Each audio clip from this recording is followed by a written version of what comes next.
사도행전 4장 1절에서 22절입니다. 사도행전 4장 1절에서 22절. 한 절씩 이렇게 교도하겠습니다.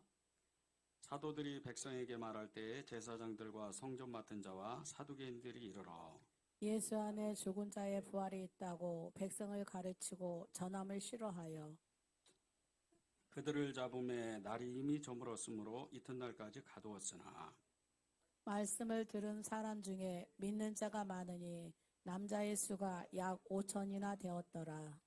이튿날 관리들과 장로들과 서기관들이 예루살렘에 모였는데 대제사장 안나스와 가야바와 요한과 알렉산더와 및 대제사장의 문중이 다 참여하여 사도들을 가운데 세우고 묻되 너희가 무슨 권세와 누구의 이름으로 이 일을 행하느냐.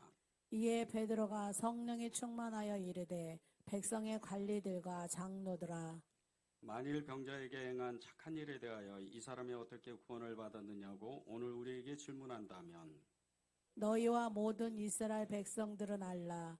너희가 십자가에 못 박고 하나님이 죽은 자 가운데서 살리신 나사렛 예수 그리스도의 이름으로 이 사람이 건강하게 되어 너희 앞에 섰느니라. 이 예수는 너희 건축자들의 버린 돌로서 진모퉁이의 머릿돌이 되었느니라.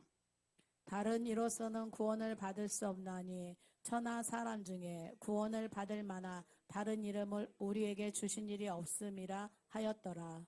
그들이 베드로와 요한이 담대하게 말함을 보고 그들을 본래 학문 없는 범인으로 알았다가 이상히 여기며 또 전에 예수와 함께 있던 줄로 알고 또 병 나은 사람이 그들과 함께 서 있는 것을 보고 비난할 명하여 궁예에서 나가라 하고 서로 의논하여 이르되 이 사람들을 어떻게 할까? 그들로 말미암아 유명한 표적 나타난 것이 예루살렘에 사는 모든 사람에게 알려졌으니 우리도 부인할 수 없는지라.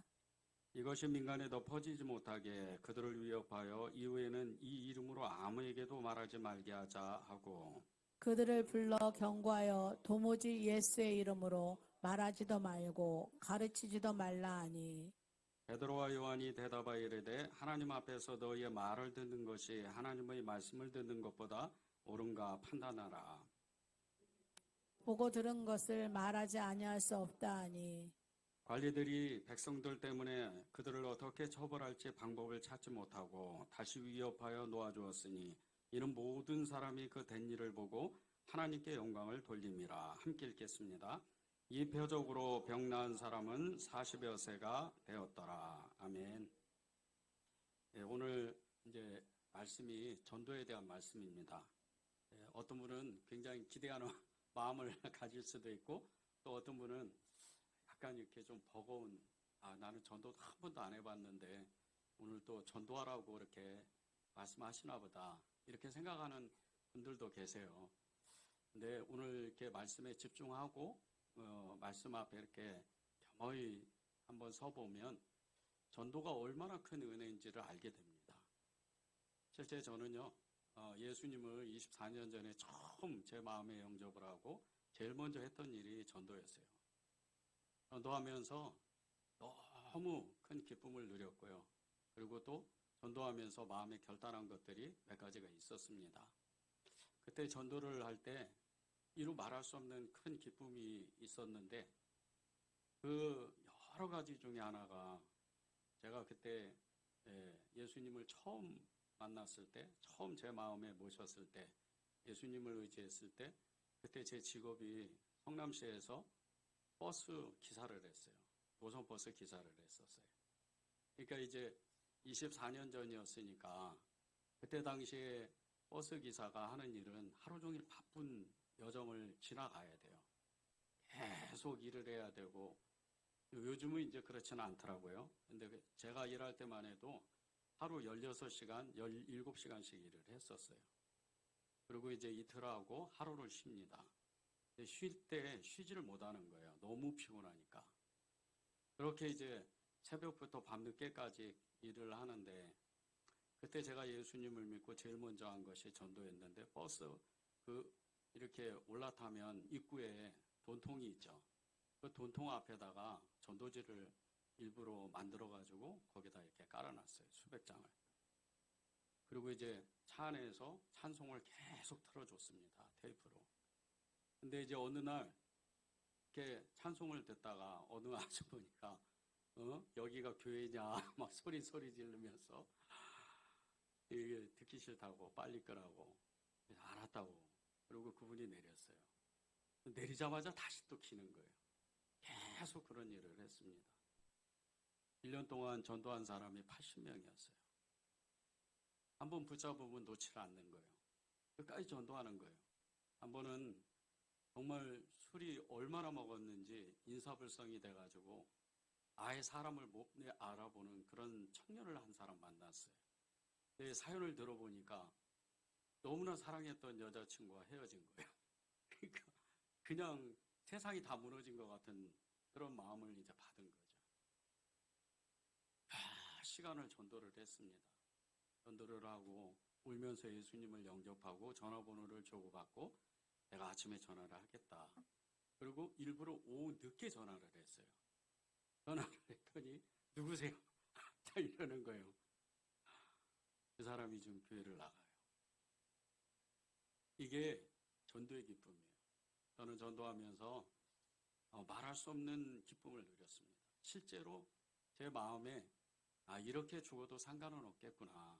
그럴 정도로 그때 전도하면서 영적인 눈이 열렸고 영적인 능력을 받았고 세상을 정말 그렇게 추구하면서 어떤 명예나 돈이나 성공이나 이런 것이 아무것도 쓸데없다는 것을 그때 알게 됐어요. 전도의 그 유익은 이런 겁니다. 여러분 중에 나는 전도를 한 번도 해본 적이 없는데 근데 여러분 그거 아십니까? 여러분이요 전도를 한 번도 해본 적이 없는 게 아니에요. 어디선가 누군가에게 어떤 상황이든지 나도 모르게 예수라는 이름을 여러분이 말할 때가 있었어요. 그게 전도예요. 우리는 전도를 너무 어렵게 생각해요. 꼭 데리고 와야 된다, 영접시켜야 된다.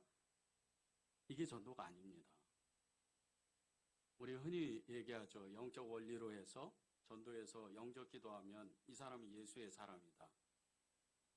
맞을 수도 있고 틀릴 수도 있어요. 그 사람이 예수님을 영접하고 또 예수님을 이름을 불렀어도요.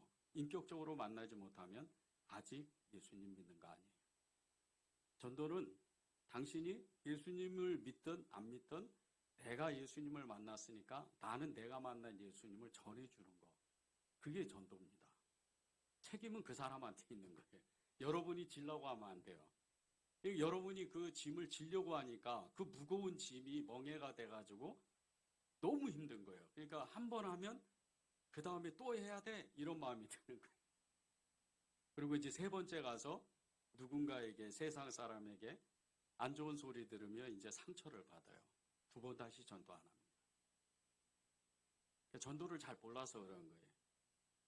누구든지 예수 믿으세요 이렇게 전해주면 그 사람의 책임인 거예요. 여러분의 책임이 아니에요. 어떤 사람은 씨를 뿌리는 사람이 있고 어떤 사람은 거두는 사람이 있고 그 거두어가지고 가르치는 사람이 있어요. 저같이 이제 목회자겠죠. 다 각각 맡은 직임이 다릅니다. 사명이 달라요. 그러니까 전도는 아주 쉬운 거예요. 그런데 왜 교회가 부흥이 안 되느냐? 전도하지 않기 때문이에요. 자기가 만난 예수님이 누군지를 어떤 분이신지 정확하게 알지 못하니까 이렇게 전도할 때 담대함이 사라지고 예수님이 누군지를 그냥 얼버무리게 되는 거예요. 그러다 보니까 힘이 없어요. 전도하는데 내 안에 있는 예수님은 불같이 말씀하고 싶은데 그 성령님은 담대하게 말씀하고 싶은데 나는 나가는 게 내가 말 잘못하면 저 사람이 나를 안 볼 것 같고 내가 말 잘못하면 저 사람이 나하고 멀어질 것 같고 특별히 이웃이나 직장 동료들 그리고 형제들 가족들에게 복음을 전할 수가 없어요. 왜 그런 줄 아십니까? 내 안에 예수님이 나를 100% 다스리지를 못하니까 그러는 거예요. 그러니까 전도는 전도하기 전에 제일 먼저 해야 되는 일이 내가 예수님을 진짜로 믿어야 되는 거예요. 오늘 주제 말씀이 8절입니다. 이에 베드로가 성령에 충만하여 이르되, 이에 베드로가 성령에 충만하여 이르되, 베드로하고 요한이 그 솔로몬 행각에서 수천 명이 모여 있는데 여기서 전도를 합니다. 나면서부터 걷지 못했던 40세가 됐던 이 안진뱅이 병자를 기적과 같이 예수님의 이름으로 고치고 나서 수백 명이 몰려들기 시작하는 거예요. 나중에는 수천 명이 돼요. 4절에 보면 5천 명이 예수를 믿었다 그랬잖아요. 한 번의 설교, 한 번의 전도로 5천 명이 믿은 거예요. 이게 쉽게 여러분이 생각하면 안 돼요. 지금 서슬이 퍼런 이 종교 지도자들 앞에서, 그리고 예수님을 믿는 예수를 믿는 도당이라 그랬어요. 그러니까 예수는 그때 당시에 사도 시대 때는 유대인들에게 이단이에요. 그런 도당이, 그런 이단이 설교 한 번 딱 했는데 5천 명입니다. 얼마나 성령에 충만하면 하늘을 가르는 거예요. 그런 능력이 베드로에게 있었던 거예요. 그런 능력이 요한에게 있었던 겁니다. 여러분이 전도하기 전에 성령으로 충만해야 돼요. 성령으로 충만하다 그러면 일부의 사람들은 그렇게 생각을 해요. 어떤 능력이 임하고 은사가 임하고 그런 거라고 생각해요. 그 말씀도 틀린 건 아니에요. 그런데 더 깊은 뜻이 있어요. 성령으로 충만하다. 이게 어떤 말씀이겠어요? 우리 안에 하나님이 계신다는 거예요. 지금 예수님이, 우리가 믿는 예수님이 어디 계시는 줄 아세요? 정확하게? 성경적으로? 우리 안에 계시는 게 아니에요. 하늘의 보좌 우편에 계세요. 하나님 아버지 우편에 계시는 거예요. 그리고 똑같은 보혜사이신 성령님께서 우리에게 예수님의 이름으로 계시는 거예요. 그분이 지금 우리 안에 계시는 거예요. 베드로에게 2000년 전에 역사하셨던 5천 명이나 한 번의 설교로 전도하셨던 그분이 지금 우리 안에 계시는 거예요. 그분을 내가 얼만큼 의지하느냐, 그분을 내가 얼만큼 내가 순종하느냐, 그분께 얼만큼 내가 반응하느냐에 따라서 여러분도 베드로와 같이 요한과 같이 똑같이 5천 명에게 한 번에 전도할 수가 있어요. 제가 예수 믿은 지 첫 해, 그 1년째에 80명을 전도했다. 어떻게 전도를 했겠어요? 밤낮 없이 예수님을 생각하는 거예요. 밤낮 없이 그냥. 성경 보고 밤낮 없이 기도하고 밤낮 없이 예수님만 생각하는 거예요. 버스 운전하면서도 계속 예수님만 생각해요. 그러다가 실수한 적도 있었어요. 어디 길을 물어보는데 네, 그러다가 마는 거예요. 근데 그럴 정도로 예수님을 집중을 하는 거예요. 그러다 보니까 눈에 다 보이더라고요. 이 사람 예수 믿어야 되는데 말 몇 마디 해보면 상처가 깊은 거예요. 예수밖에 없어요. 예수님이, 부활의 주님, 그 살아나신 예수님께서 모든 문제를 해결하십니다. 간단해요. 길이요 진리요 생명이신 예수님 믿고 행복하게 사세요. 천국과 지옥은 있습니다. 이러면 아주 이 단순한 말씀인데 하나님의 말씀은 살아서 역사하고 운동력이 있어서 어마어마한 힘을 가지고 있어서 그 사람의 심령을 바꾸는 거예요.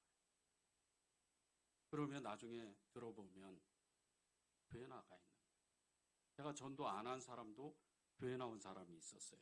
제가 전에 교회에 이제 한 16년 정도 교회를 다녔는데 전에 교회에서 5년 정도 전도사 사역을 했었어요. 근데 어느 날 갑자기 어떤 분이 저한테 이렇게 찾아와가지고 인사를 하는 거예요. 서로 이제 얼굴을 잘 모르니까 서로 이렇게 인사를 하다 보니까 얼굴이 이렇게 다시 점점 익는 거예요. 알고 보니까 제가 버스에 있을 때 동료였어요. 근데 그분이 교회를 나온 이유가 있었대요. 갑자기 저렇게 사람이 변할 수가 있을까? 그리고 자기가 몇 년 동안 고민을 한 거예요.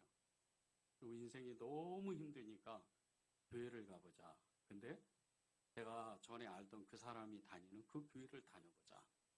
스스로 그 교회를 왔었어요. 저도 놀랬죠. 저는 한 거는 아무것도 없어요. 거기서 계속 손해받고 계속 이제 사람들을 위해서 그렇게 일을 하다 보니까 결국은 버스 회사에서 쫓겨났어요. 예수님을 잘 믿으니까 쫓겨났더라고요. 근데 열매가 맺어져요. 오늘 말씀에 베드로가 성령에 충만하여 이 말씀이 여러분에게 실제가 되면요, 여러분도 똑같이 전도할 수 있어요. 그런데 이 전도를 하게 되면 여러분의 삶의 유익에 어떤 유익이 나타나냐면요, 처음에 기쁨이 임합니다. 예수 믿는데 기쁨을 잃어간 사람, 감사가 부족한 사람, 이런 사람은요, 예수 안 믿는 거예요. 왜 그런 줄 아세요? 제가 이렇게 극단적으로 얘기하는 것 같아도 예수님을 믿으면요, 그분이 우리 안에서 가만히 계시질 않아요. 한없는 기쁨을 줍니다. 어떤 사람은 찬양할 때 뛰고 기뻐하고 소리치고, 어떤 사람은 기도할 때 이루 말할 수 없는 어마어마한 큰 소리로 기도를 해요.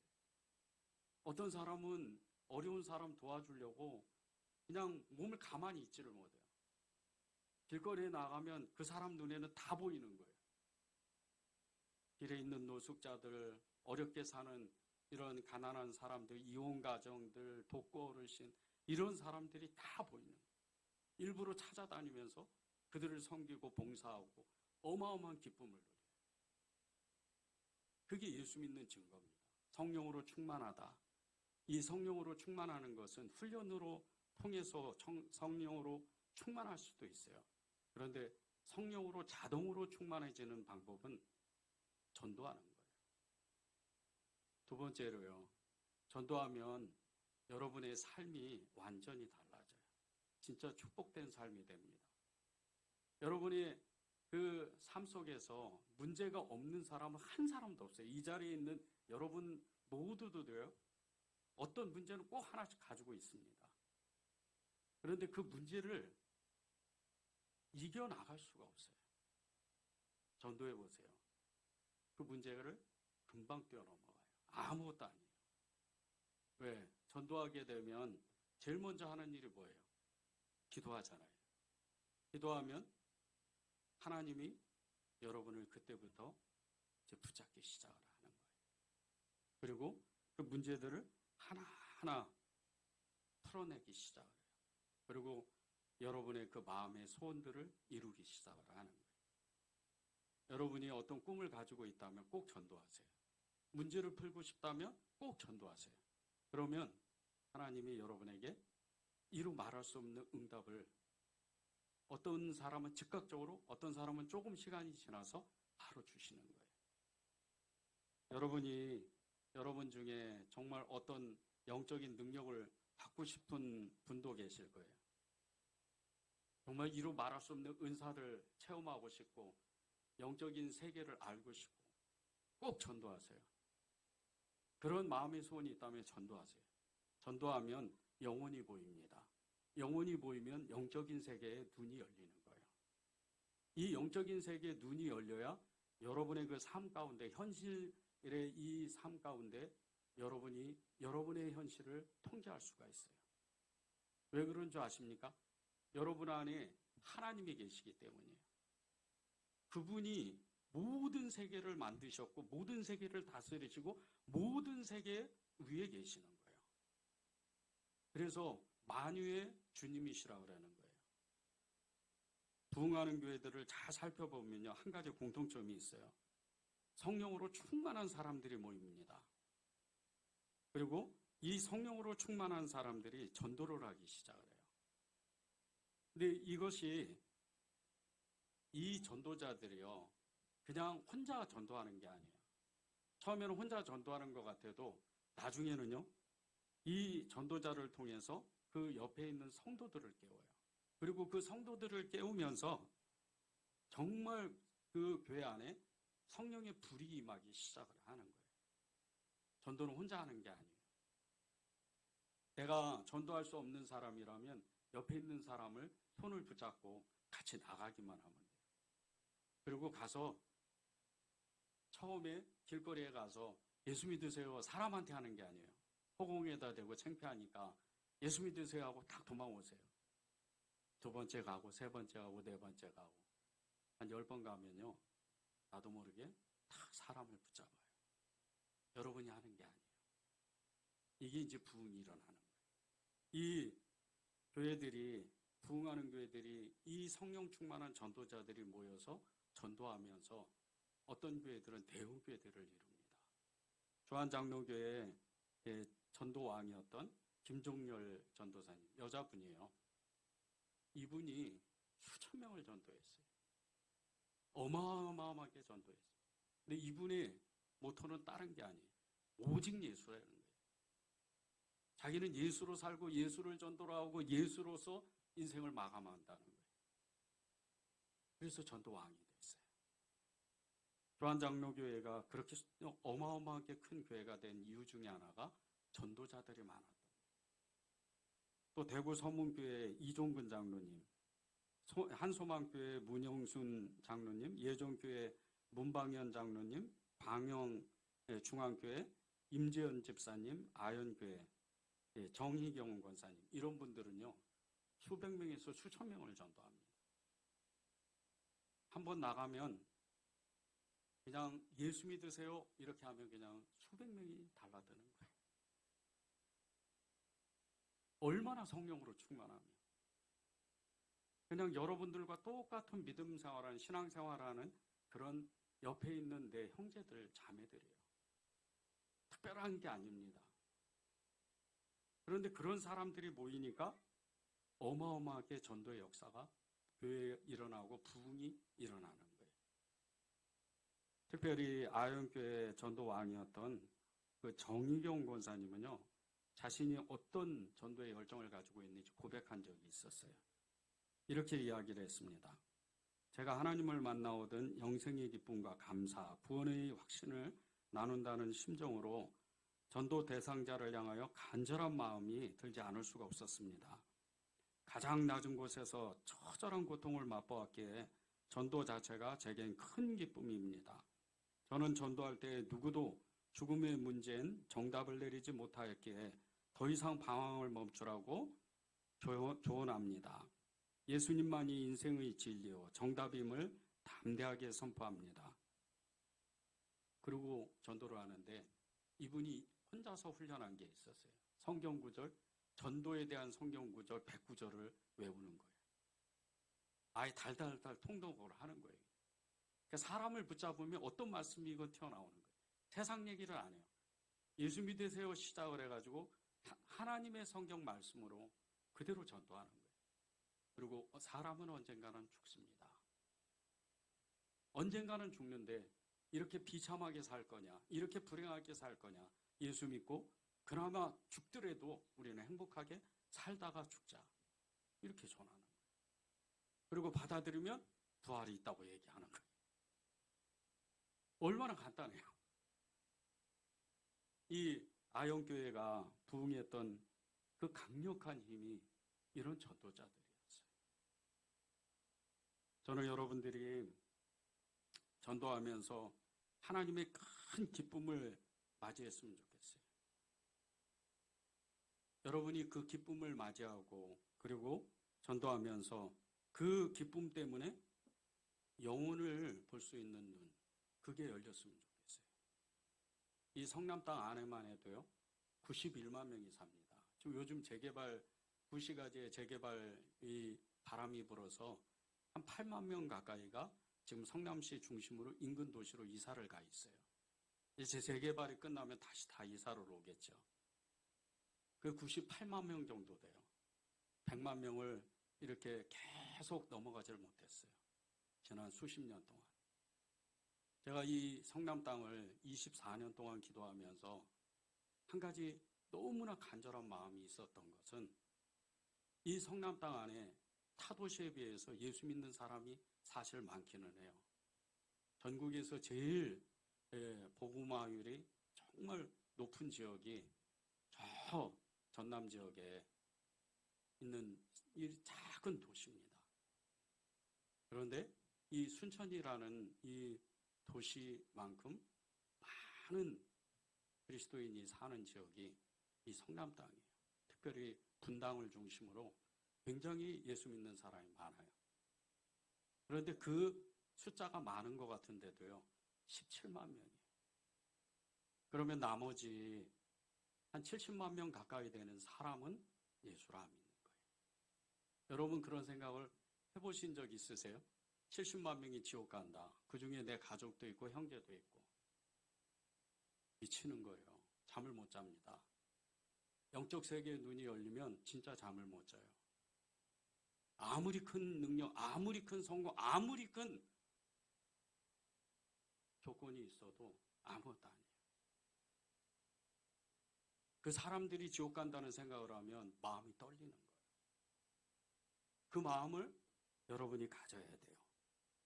여러분이 이제 전도하기로 작정을 하죠.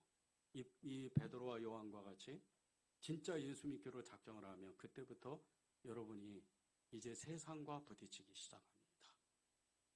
3절에서 1절에서 3절, 5절, 7절을 제가 읽겠습니다. 사도들이 백성들에게 말할 때 제사장들과 성전 맡은 자와 사두개인들이 이르러 예수 안에 죽은 자의 부활이 있다고 백성을 가르치고 전함을 싫어하여 그들을 잡음에 날이 이미 저물었으므로 이튿날까지 가두었으나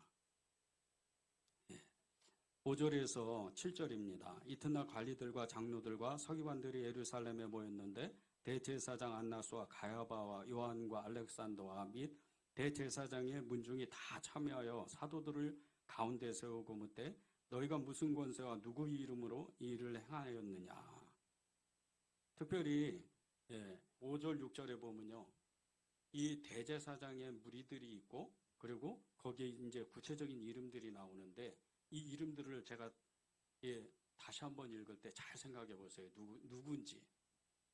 대제사장 안나스와 가야바와 요한과 알렉산더와 및 대제사장의 문중이 다 참여하여. 어디서 많이 들어본 이름이죠. 예수님을 죽인 사람들이에요. 안나스와 가야바, 사위와 장인입니다. 이 사람들이 대제사장들이에요. 그런데 이 사람들뿐 아니고 이제 알렉산더, 이 또 다른 대제사장 알렉산더와 대제사장의 문중들, 그리고 제사장의 무리들, 그리고 성전 맡은 사람들, 군인들입니다. 이 모든 사람이 지금 베드로와 요한을 가운데 세우고 죽이려고 달라드는 거예요. 예수님 때보다 훨씬 더 많아요. 그리고 어마어마한 이 어둠의 무게로 이 두 사람을 지금 누르고 있는 거예요. 예수님을 진짜 믿으면 이런 현상이 생기게 돼요. 예수님을 전도하기로 작정하면 이런 현상이 반드시 찾아옵니다. 그때 우리는 정말 눌리면 안 돼요. 왜 한 번 전도했을 때 세상 사람들한테 안 좋은 소리를 들으면 거절감을 당하면 왜 전도 안 하는 줄 아세요? 여러분이 이 영적 원리를 모르니까 그래요. 우리는 예수님을 믿는 그 순간서부터 세상에 핍박을 받게 돼 있어요. 여러분이 핍박받지 않으면 아직 예수님을 모르는 거예요. 세상에서 계속 핍박을 받고 미워하고 싫어하는 그런 당함을 여러분이 매일 겪어야 돼요. 사실은. 그래야 내가 예수를 믿는 게 뚜렷해지는 거예요. 여러분의 당장 이웃 사람이 왜 쓰레기를 여기다 버려요? 좀 저쪽에다 버려요. 네, 알겠습니다. 이래야 되는 거예요. 엘리베이터 타고 급하게 지금 이제 어디를 가야 되는데 차 있는데 지하주차장으로 가야 되는데 누군가 막 달려와서 기다리라고 하고 좀 기다리라고 하고 막 아랫사람처럼 이렇게 나이 어린 사람처럼 이렇게 하대하면서 좀 기다리라 했더니 왜 안 기다리냐고. 네, 죄송합니다. 그렇게 살아야 돼요. 그래야 예수 믿는 거예요. 여러분이 관공서 같은 데 가서요. 특별히 은행이나 동사무소 같은 데 가서 절대 여러분이 정말 그 사람들한테 내가 갑질하는 것처럼 그런 모습을 보여주면 안 돼요. 전도 절대 안 됩니다. 세상 사람들이 얼굴만 다루는 것뿐이지 여러분을 다 보고 있어요. 지금 여러분이 다 아시는 것처럼 이 은혜지열 교회가 이 주변의 상가 주인들한테 얼마나 평판이 좋게 난 줄 아십니까? 지금 이 주변의 상가들은요, 은혜지열 교회가 100명인 줄 알아요. 20명도 안 되는데 100명이라고 생각해요. 100명 정도 돼야 그런 일을 한다는 거예요.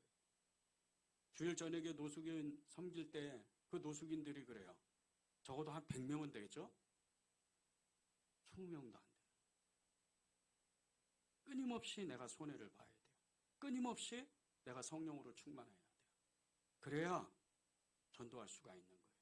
오늘 4절에 베드로가 성령에 충만하여, 이 말씀은 다른 말씀이 아니에요. 이미 사도행전 2장 1절에 마가의 다락방에서 이 베드로와 120문도들이 성령에 충만함을 받았어요. 그런데 이 힘이 지속이 되지 않으면 전도할 수가 없다는 거예요. 그래서 오늘 이 4장 4절에서 다시 한번 성령에 충만하여 그렇게 말씀을 하는 거예요. 우리가 전도하려면, 우리가 하나님을 진짜 믿으려면 매 순간 성령으로 충만해야 돼요. 그런 사람이 전도하는 사람인 거예요. 이런 사람이 전도자가 되는 거예요. 우리가 전도하다가요, 때때로 너무 힘들고 우리가 성령으로 충만해서 예수님을 전하고 싶고 예수님을 전하지 못하더라도 세상 가운데에서 믿음으로 세상의 빛과 소금으로 살려고 하는데, 그때 닥치는 그 어려움들, 세상 사람들에게 무시당하고 세상 사람들에게 정말 그 싫어함을 당하는 이러한 때에 여러분이 하나님의 말씀이 여러분 안에 활동하고 움직여야 돼요. 누가복음 21장 12절에서 15절입니다. 이 모든 일 전에 내 이름으로 말미암아 너희에게 손을 대어 박해하며 회당 거국에 넘겨주며 임금들과 집권자들을 앞에 끌려가려니와 이 일이 도리어 너희에게 증거가 되리라. 그러므로 너희는 변명할 것을 미리 궁리하지 않도록 명심하라. 내가 너희의 모든 대적이 능히 대항하거나 변박할 수 없는 구변과 지혜를 너희에게 주리라. 지금 이 사도행전 4장의 이 대제사장의 무리들, 어마어마한 문중들이, 수많은 그 사람들, 말 한마디면 베드로와 요한은 그 자리에서 죽는 거예요. 그런 어마어마한 그 강력한 힘을 이미 주님은 아셨어요. 그리고 성령으로 충만하라는 거예요. 그러고 나서 어떻게 되죠? 베드로가 이루 말할 수 없는 담대함이 임해요. 그리고 그들 앞에서 담대하게 이야기합니다. 너희가 죽인 그 예수 그리스도가 부활의 주님이요. 그분을 믿지 않으면 구원되지 못한다. 그래서 4장 12절에 오직 구원받을 만한 이름을 준 적이 없었다. 예수 그리스도 그분이다. 그렇게 말씀을 하는 거예요. 요즘은요, 예수 믿는 게 너무 쉬운 시대가 됐어요. 그저 내 동료가, 내 가족이 나를 섬겨주고 교회 나오고 어찌어찌 양육받아서 세례받고 2년 있다 집사되고 5년 있다 권사되고 그런 절차들이 있어요. 예수 믿는 게 아니에요. 이거는 교인이 신앙생활을 하는 거예요. 종교생활을 하는 거예요. 예수 믿는 건 그런 게 아닙니다. 성도면 어때요? 집사면 어떻습니까? 진짜 내가 예수를 믿으면 그분만 생각하는 거예요. 목사 아니어도 돼요. 장로 아니어도 돼요. 오직 예수 그분만 믿으면 그분 때문에 기뻐하는 거예요. 그분 때문에 눈물이 나고 그분 때문에 감격하는 거예요. 아무것도 없어도 돼요. 그리고 그분 때문에 정말 기뻐하고 사랑하고 그리고 행복한 삶을 사는 거예요. 이게 충만해져야 예수를 전할 수가 있는 거예요. 성령으로 충만한 전도자요. 이 전도자들은요, 두 가지의 뚜렷한 능력이 나타납니다. 첫 번째는 담대함이에요. 8절에서 14절을 제가 읽겠습니다. 이에 베드로가 성령이 충만하여 이르되 백성의 관리들과 장로들아, 만일 병자에게 행한 착한 일에 대하여 이 사람이 어떻게 구원을 받았다고 오늘 우리에게 질문한다면 너희와 모든 이스라엘 백성들은 알라. 너희가 십자가에 못 박고 하나님이 죽은 자 가운데서 살리신 나사렛 예수 그리스도의 이름으로 이 사람이 건강하게 되어 너희 앞에 섰느니라. 이 예수는 너희 건축자들의 버린 돌로서 집 모퉁이의 머릿돌이 되었느니라. 다른 이로서는 구원을 받을 수 없나니 천하 사람 중에 구원을 받을 만한 다른 이름을 우리에게 주신 일이 없음이라 하였더라. 그들이 베드로와 요한이 담대하게 말함을 보고 그들을 본래 학문이 없는 범인으로 알았다가 이상히 여기며 또 전에 예수와 함께 있던 줄로 알고 또 병 나은 사람이 그들과 함께 서 있는 것을 보고 비난한 말이 없는지라. 13절에 보면 그들이 학문이 없는 범인으로 알았는데 담대하다 그래요. 이 담대하다는 말씀 가운데 두 가지의 뜻이 있습니다. 말씀 그대로 어마어마한 담대함을 가지고 있는 거예요. 죽음을 뛰어넘는 거예요. 베드로가 지금 그 어마어마한 대제사장의 무리들 가야바와 안나스 그리고 알렉산더의 이 어마어마한 이 세력을 가지고 있는 더군다나 군인들 앞에서 유대 군인들 앞에 예수님을 잡아 그 게세마네 동산에서 잡아 끌었던 그 군인들 앞에서 그 어마어마하게 담대함을 나타내니까 그 말씀에 꼼짝 못해요. 결국 두 사람은 살아납니다. 이런 담대함이 오게 돼 있어요. 성령으로 충만한 전도자. 여러분에게 전도하라고 말씀을 하는 게 아니에요. 여러분에게 전도하라고 그러면 짐이 돼버려요. 이상하게 짐이 돼요.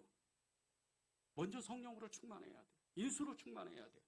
하나님의 기쁨이 있어야 되고 감사가 있어야 돼요. 그래야 봉사도 하고 전도도 하고 사랑도 하고 교회도 섬기고 세상 가운데 하나님의 나라를 위해서 증인이 되는 거예요. 그런데 먼저 하나님의 일을 하려고 하니까 모든 게 다 짐이 돼버려요. 힘이 되는 이게 너무 힘이 적어지는 거예요. 예수로 충만해 보세요. 여러분 가만히 있지를 못해요. 어마어마하게 하나님이 그 믿음을 주시기 때문에 그 담대함을 주시기 때문에 나도 모르게 예수님을 믿으라고 나가서 시장 내거리에 가서 외치는 거예요. 제가 전에 교회 가기 전에 23년 전이에요. 한 번은 정말 이것이 사실일까 하고 광화문 내거리에 실제로 나가본 적이 있어요. 그 광화문 내거리에서 예수 믿으라고 소리쳤어요. 세상 사람들은 미쳤다 그랬어요. 미친 사람 쳐다보는 거예요.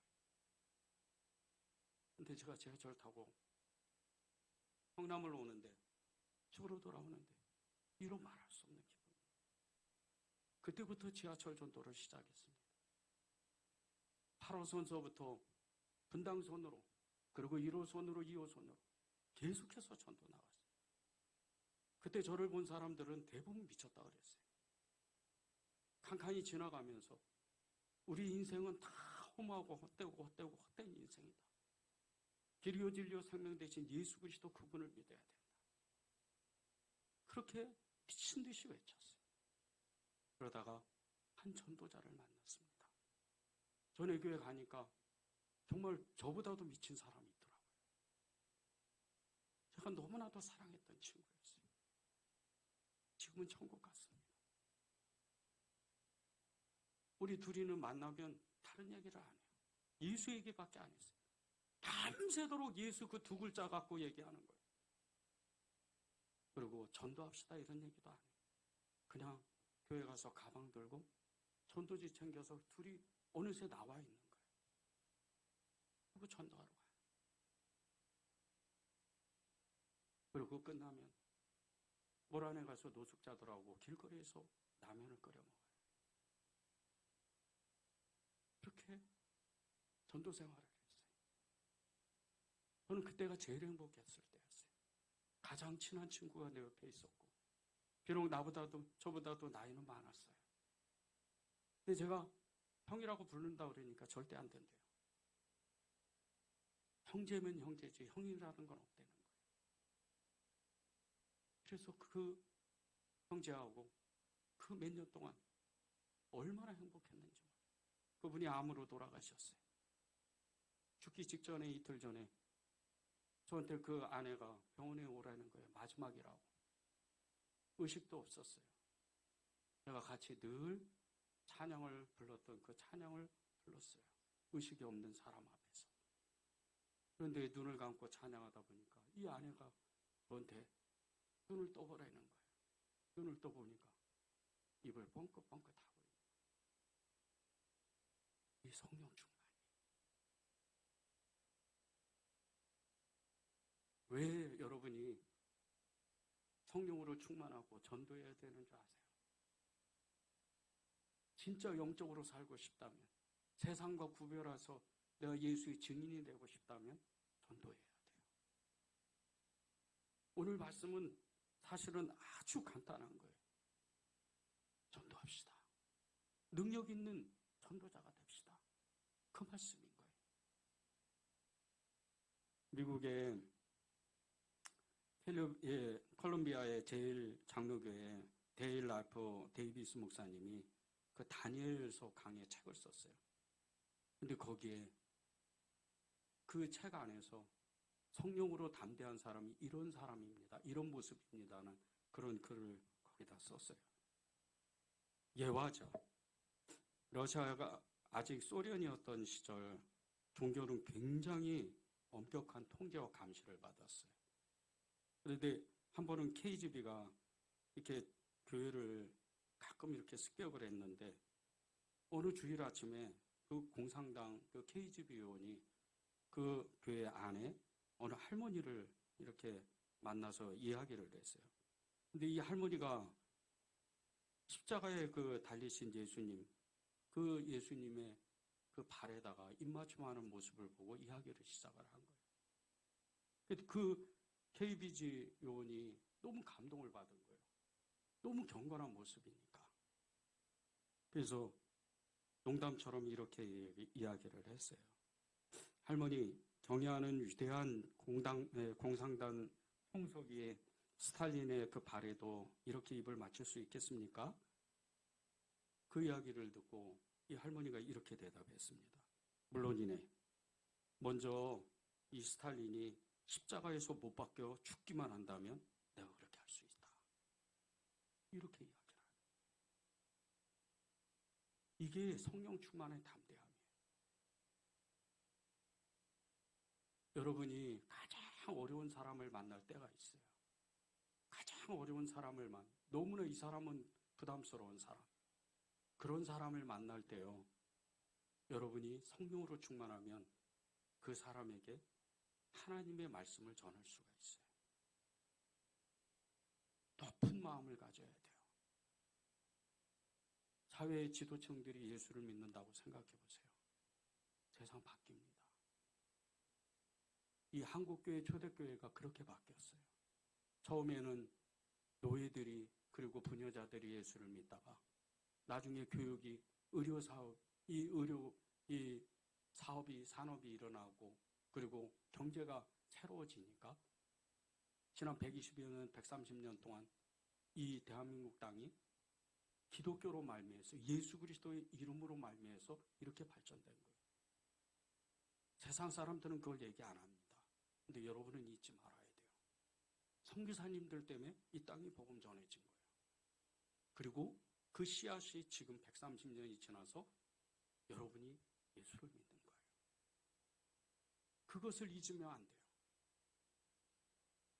성령으로 충만한 전도자, 이런 사람은요, 자기가 보고 들은 것을 이야기하는 사람들이에요. 15절에서 22절입니다. 명하여 공회에서 나가라 하고 서로 의논하여 이르되 이 사람들을 어떻게 할까? 그들로 말미암아 유명한 표적이 나타난 것이 예루살렘에 사는 모든 사람에게 알려졌으니 우리도 부인할 수 없는지라. 이것이 민간에도 퍼지지 못하게 그들을 위협하여 이후에는 이 이름으로 아무에게도 말하지 말게 하자 하고 그들을 불러 경고하여 도무지 예수의 이름으로 말하지도 말고 가르치지도 말라 하니 베드로와 요한이 대답하여 이르되 하나님 앞에서 너희의 말을 듣는 것이 하나님의 말씀을 듣는 것보다 옳은가 판단하라. 우리는 보고 들은 것을 말하지 아니할 수 없다 하니 관리들이 백성들 때문에 그들을 어떻게 처벌할지 방법을 찾지 못하고 다시 위협하여 놓아주었으니 이는 모든 사람이 그 된 일을 보고 하나님께 영광을 돌림이라. 이표적으로 병 나은 사람은 40여 세나 되었더라. 자기가 보고 들은 것을 이야기하지 않을 수가 없다는 거예요. 너희들이 아무리 무서운 권력을 가지고 우리를 죽이려고 해도 우리는 이 자리에서 차라리 죽고 말지, 우리가 보고 들은 것을 그냥 입을 다물고 말하지 않을 수가 없다. 우리는 말해야 된다. 그 얘기예요. 제일 전도가 안 되는 사람이 누굽니까? 가족이에요. 그 가족에게 담대히 예수 믿으라고 이야기할 수 있어야 돼요. 저희 가정은 이혼 가정이에요. 너무나 힘들게 살았어요. 서로 마음이 안 맞았어요.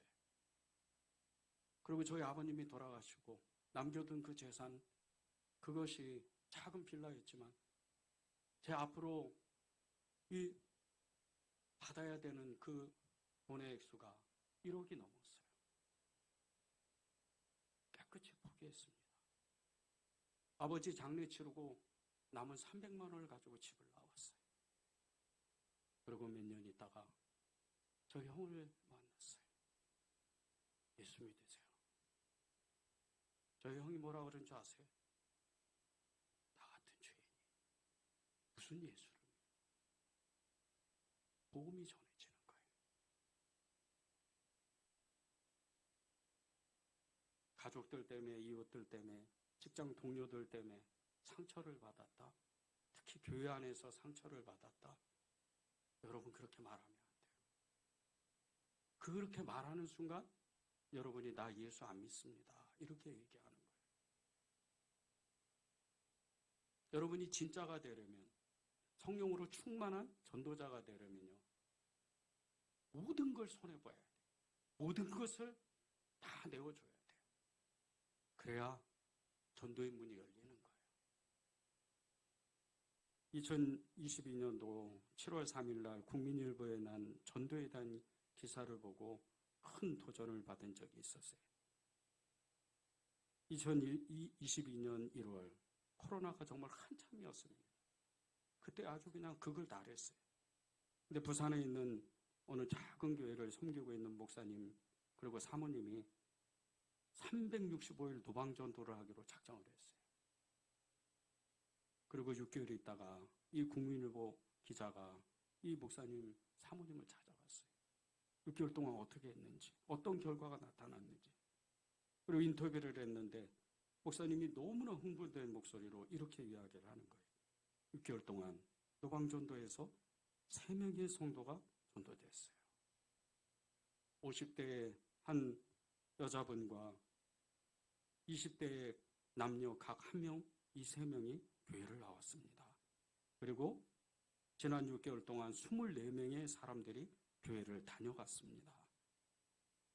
이렇게 너무 흥분돼서 이런 고백을 하는 거예요. 큰 교회 다니시는 분들은 이 3명이 어떤 사람인지를 잘 느끼지를 못해요. 작은 교회는요, 단 1명만 전도가 돼도 어마어마한 부흥이에요. 그때부터 이 교회는 폭발이 되기 시작을 하는 거예요. 그러고 나서 인터뷰를 마치면서 이 목사님이 이렇게 기자에게 고백을 했어요. 전도는 사명입니다. 목사님이 이래서 이렇게 고백을 하는 게 아니에요. 목사님이 늘 성령으로 충만하셔서 정말 전도하기로 작정하고 365일을 전도하기로 작정해서 노방전도를 시작하니까 때로는 너무나 상처를 많이 받고 때로는 정말 많은 어려움을 겪지만 끊임없이 전도의 현장으로 나가는 거예요.